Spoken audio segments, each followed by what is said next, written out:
Assalamualaikum warahmatullahi wabarakatuh. Teman-teman, kembali lagi di channel YouTube saya, Khairun Imam. Gimana nih kabar kalian? Semoga kita semua selalu diberi kesehatan, kemudahan, dan juga limpahan rezeki dari Yang Maha Kuasa, teman-teman ya.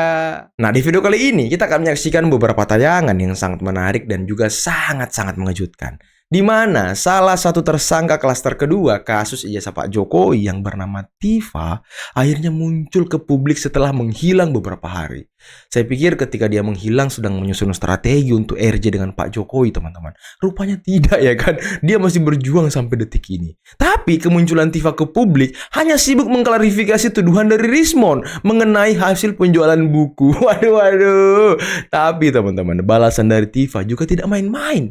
Dia kabarnya akan berkunjung ke Yamaguchi, Jepang untuk mengusut ijazah S2 dan juga S3 Rismon. Waduh, kok ikut-ikutan YouTuber Nusantara Anda ini?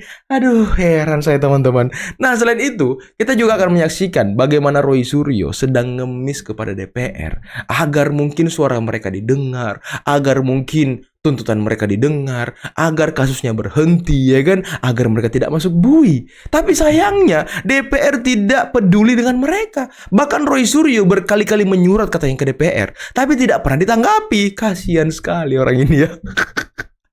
Nah, dan lagi teman-teman, saya punya kabar yang mungkin sedikit membahagiakan buat kalian, bahwa salah satu orang yang kemarin ingin memakzulkan presiden dan wakil presiden yang bernama Ferry Amsari akhirnya dilaporkan ke polisi. Dan tidak hanya itu, Pak Purbaya, Menteri Keuangan, juga ikut menyemprot Ferry Amsari. Nah, sebelum kita mulai, jangan lupa like, subscribe, dan share. Dan tanpa perlu berlama-lama lagi, mari kita mulai videonya berikut ini.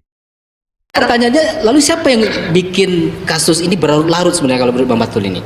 Yang sampai membuat Pak JK juga capek gitu katanya. Ya kalau yang berlarut-larut kan siapa yang meributkan itu yang bikin berlarut-larut. Betul. Sama lah kalau kita di rumah punya anjing misalnya kan, lalu ada tamu datang, dia gonggong, kita kan suruh anjingnya diam, bukan tamunya yang suruh diam gitu kan. Tapi anjingnya suruh diam gitu. Boleh juga yang ini. Bagus juga kalau dia. Per-peran aja kita ini. Iya kan? Iya.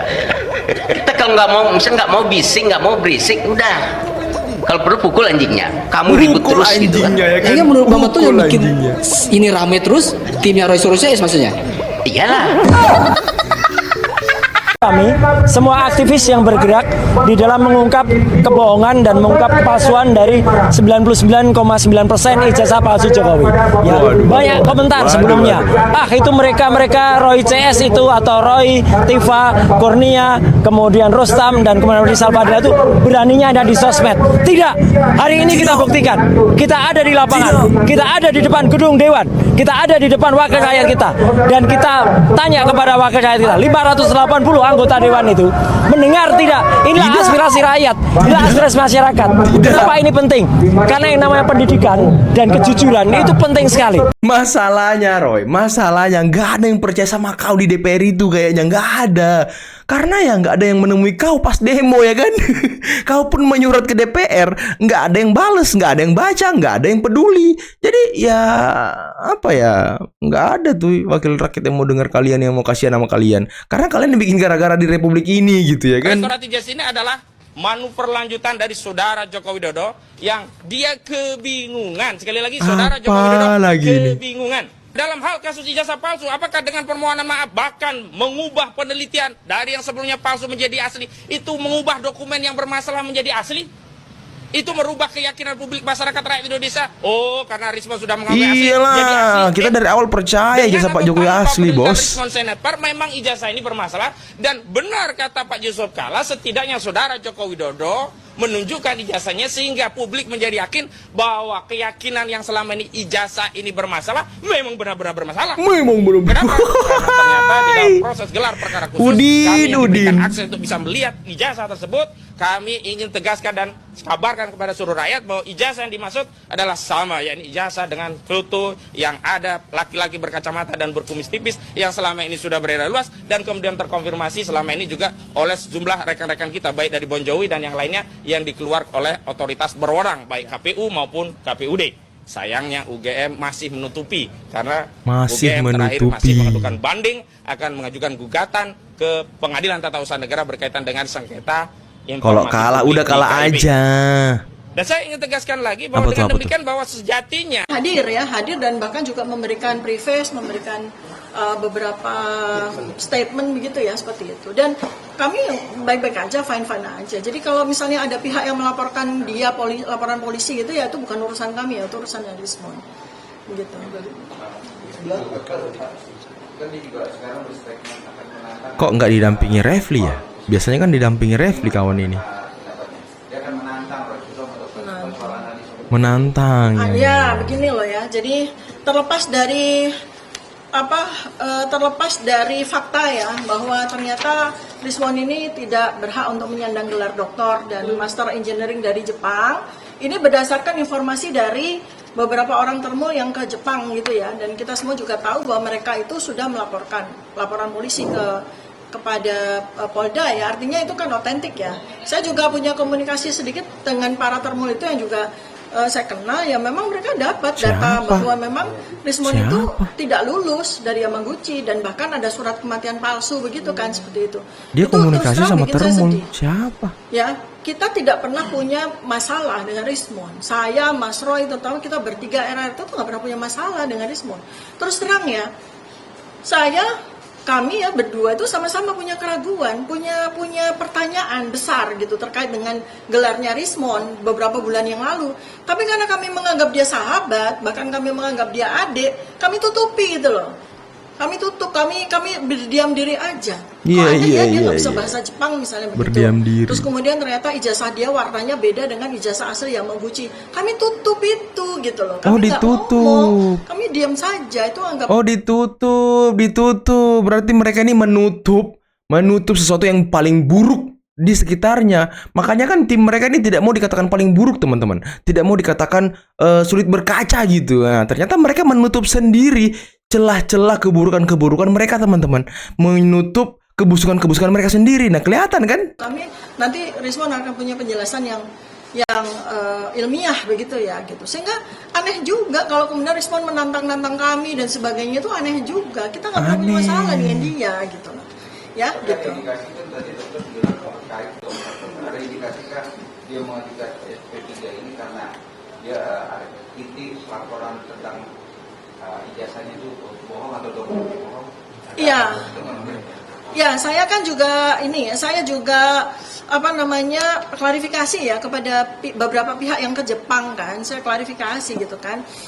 Nah, saking saya penasaran, saya akan rencanakan untuk ke Jepang juga, ke Yamaguchi University gitu. Dia mau Dan ke termasuk juga Jepang? ke Universitas Mataram ya, karena saya nggak Wow. mau gitu loh. Saya tidak percaya kalau Rismon itu gelarnya palsu. Saya nggak percaya. Karena itu saya harus membuktikan sendiri ke Yamaguchi University. Saya mau membuktikan sendiri. Saya berharap di sana saya ketemu ijazah Rismon. Saya berharap saya ketemu riwayat pendidikan Rismon. Saya berharap saya ketemu tesis S2 dan disertasinya Rismon di sana. Saya berharap itu. Begitu juga dengan rencana saya ke Universitas Mataram. Saya mau Kok ketemu para rektor, ikut-ikutan ketemu itu dekan bernusantara dari orang ini ya? Fakultas Informatika. Karena saya berharap di sana Rismon memang jadi pegawai di sana, jadi dosen di sana. Begitu juga dengan Universitas Brawijaya, yang mana Rismon beberapa kali pernah jadi staf pengajar di sana. Saya ingin apa? Bukan membuktikan bahwa Rismon itu palsu aja, enggak. Saya pengen ketemu ijazah asli Rismon. Karena dia adik kelas saya di UGM, saya nggak mau dia palsu gitu. Ya. Dalam waktu dekat ya, dalam waktu dekat. Karena sama ya, jadi kalau kamu Yamaguchi University tentu saja karena habis Mei ya, karena kan saya dapat cekal 6 bulan. Terakhir itu Mei Dicekal. 2026 dan Masih sejak itu ya dicekal. saya akan insya Allah akan ke Jepang untuk melihat di mana Rismon kuliah. Iya. Waduh, ini balas Dan dendam saya Tifa pengen luar biasa sekali, juga ya, ini. saya pengen sekali dapat fakta bahwa gelar yang dipasang sama Rismon di KTP ini gelar yang benar. Dr. Eng. Saya Iya, pengen iya. sekali ini gelarnya benar. Jadi termul tuh keliru gitu. Saya pengen sekali itu. Oh, dia masih membela Rismon. Ya. Ada apa ini? Ada apa ini, Tifa nih? Ini kami LBH Tani Nusantara melaporkan Bapak Peri Amsari atas dugaan tindak pidana pasal Peri Amsari dilapor ke penyebaran polisi ya hoaks dan kan? penghasutan. Ini kami LBH Tani Nusantara melaporkan Bapak Peri Amsari atas dugaan tindak pidana pasal penyebaran hoak dan penghasutan dengan nomor laporan nomor 2692 Polda Metro Jaya. Adapun pernyataan Ferry Amsari itu menghasut tentang dan dapat menyebabkan memicu perpecahan di antara para petani dan pedagang di seluruh Indonesia. Karena pernyataan swasembada pangan itu pernyataan bahwa pemerintah menyatakan bohong dan itu memicu keresahan masyarakat. Memicu keresahan. Saya ini buku dummy ya, ini buku dummy, buku yang kami cetak, yang saya cetak ya, saya cetak dengan setengah mati ya. Buku 700 halaman ini kalau dicetak satu buku itu harus mengeluarkan uang 800.000. 800.000. Nah kalau dicetak secara massal baru harganya bisa ditekan. Tapi tidak seperti yang disampaikan oleh Rismon. Rismon tidak mengeluarkan uang sepeser pun untuk mencetak buku. Wow. Siapa yang mengeluarkan uang? Orangnya. Bersama dengan beberapa orang PO. Bukan ribuan orang PO, salah besar. Beberapa orang PO. Dan ada sedikit uang dari investor. Dan itu juga kewajiban saya secara pribadi untuk mengembalikan uang investor itu. Sebagian besar adalah uang saya. Tapi dikembalikan. Saya ini orang biasa, bukan orang yang banyak duit. Jadi tidak mungkin saya bisa mencetak 10.000 buku seperti yang diklaim oleh Rismon. Uang dari mana? Ratusan juta uang dari mana? Tidak. Faktanya, ternyata pada tanggal 17 Agustus 2025, Rismon mencetak bagian dari apa yang dia tulis. Ini 17 Agustus 2025. Rismon, pada saat besok paginya itu kami melakukan pre-launching terhadap buku Jokowi's White Paper. Ternyata tanpa sepengetahuan kami dan tanpa izin kami, dia melakukan launching buku yang dia tulis 480 halaman dalam bentuk e-book. Kenapa dia tidak mencetak buku? Karena memang perlu uang besar untuk bisa mencetak buku. Perlu uang besar. Satu ya, persoalan besar pada pencetakan buku adalah uang untuk mencetak buku, bukan keuntungan dari buku itu. Yang perlu kita lakukan, ya ini ada beberapa penulis buku yang terkait dengan buku Jokowi, terkait dengan ijazah. Ada Bang Rizal Fadila. Terhenti juga karena memang butuh uang besar untuk mencetak buku. Butuh uang Bang besar. Bonatua Silalahi juga barusan merilis buku. Mampunya bisa merilis buku e-book. Kenapa? Karena mencetak buku fisik ini biayanya sangat besar. Belum lagi risikonya. Gara-gara dia kemudian malah menyebarkan PDF-nya, maka kemudian sampai dengan hari ini, buku di gudang kami, buku Jokowi White Paper ini masih ada ribuan. Ini yang mau diminta Ribuan sama, buku dituntut sama Jokowi Rismon. White Paper? Kalau dia mau uang, Nggak laku. silakan jual. Ribuan ini. Wow.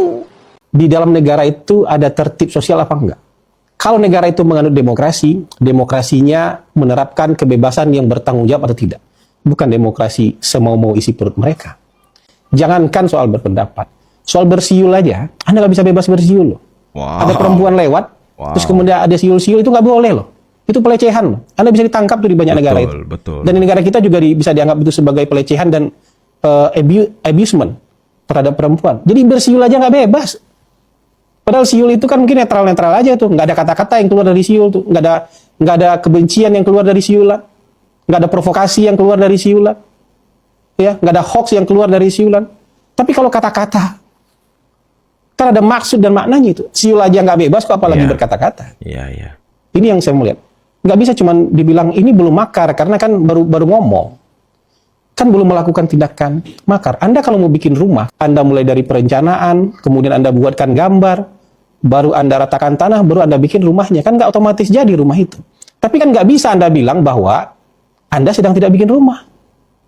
Karena Anda sudah mulai menggambar rumah.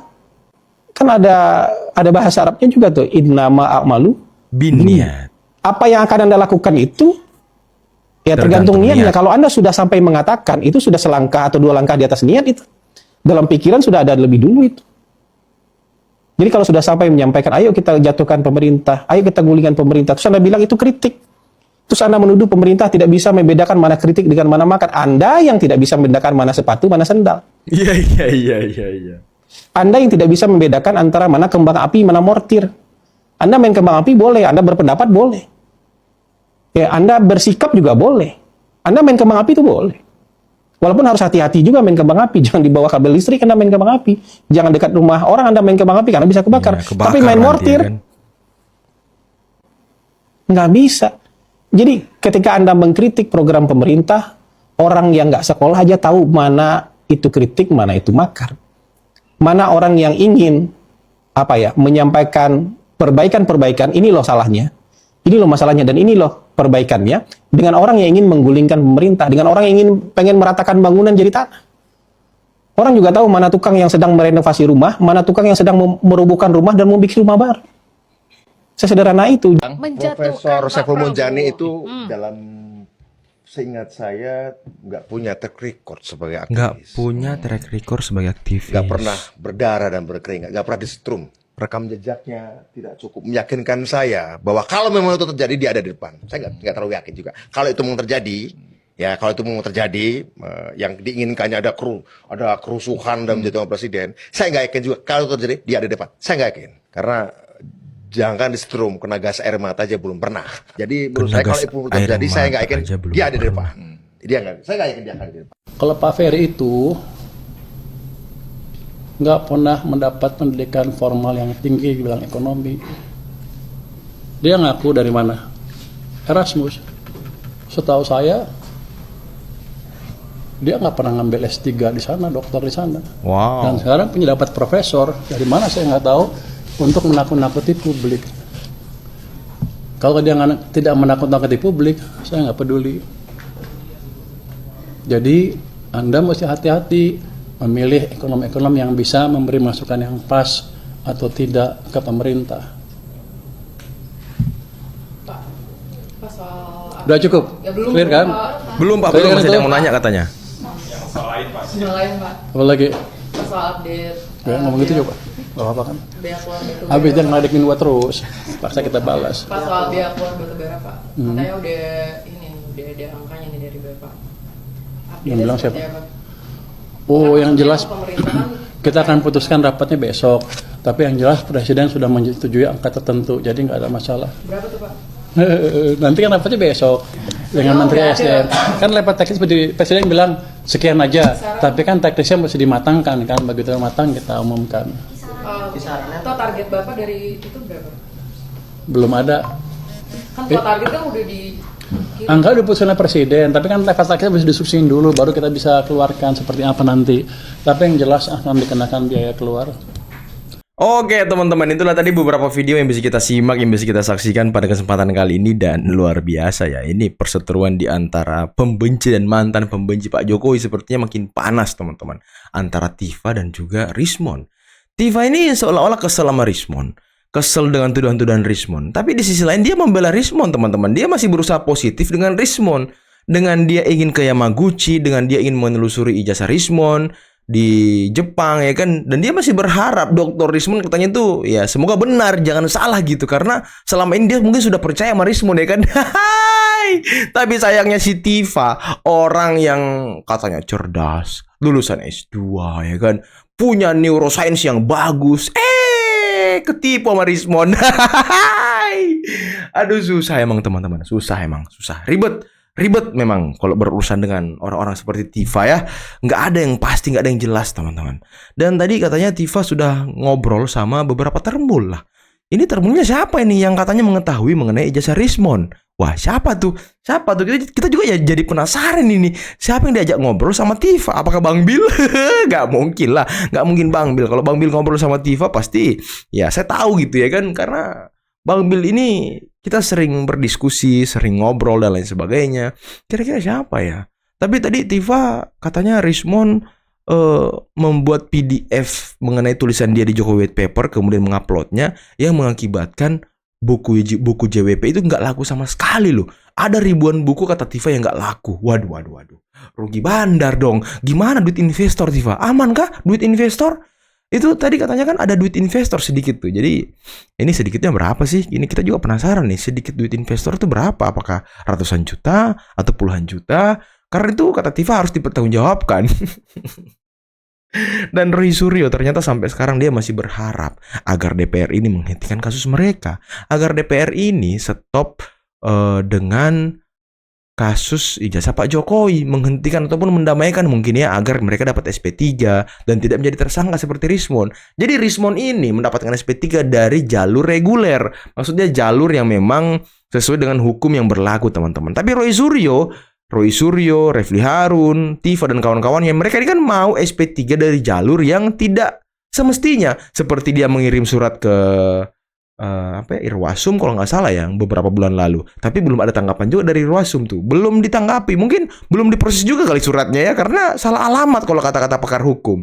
Dan sekarang dia berharap ke DPR. Ya mungkin dia berharap, dia beberapa kali menyurat ke DPR. Ya mungkin harapannya biar dia dapat audiensi, kemudian mengeluarkan unek-unek, dan akhirnya kasusnya dihentikan. Tapi sayangnya nggak ada sama sekali teman-teman. Surat dia nggak ditanggapi, ya kan? Suara dia nggak didengar, jadi ya nggak ada yang peduli sama mereka sekarang. Nah itulah yang kita harus syukuri teman-teman. Oke, mungkin cukup sekian dulu video kali ini. Jangan lupa like, subscribe, dan share videonya. Akhir kata, billahi taufiq wal hidayah. Assalamualaikum warahmatullahi wabarakatuh. Bye-bye.